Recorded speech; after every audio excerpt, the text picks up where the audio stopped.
coming up. That's right. But just days after threatening allies with tariffs over their reluctance to hand over Greenland to the U.S., President Trump now taking back that threat. He's walking it back.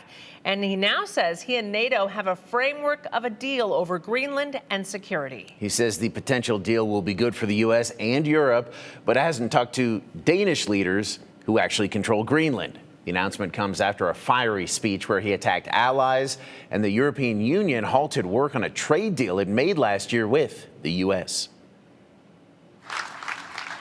President Trump continuing his foreign focus today in Davos, Switzerland, with the first meeting of the Board of Peace, formed to oversee reconstruction of Gaza, and now expanding to seek an end to other global conflicts. This board has the chance to be one of the most consequential bodies ever created.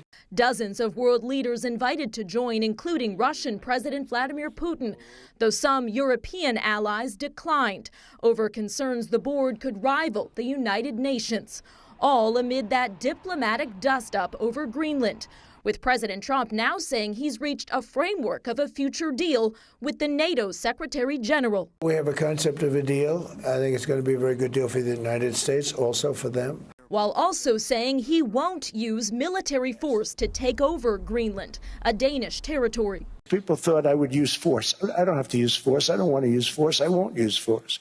And backing off threatened tariffs against Denmark and 7 other European allies that oppose the U.S. acquiring Greenland. That after Europe hit pause on a long-sought trade deal.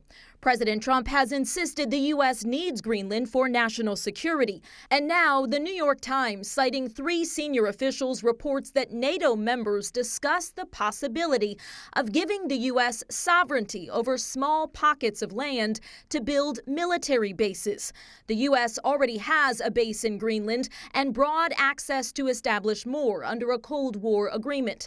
A NATO spokesperson noted the Secretary General did not propose any compromise to sovereignty during his meeting with President Trump. In Washington, Alice Barr, NBC News.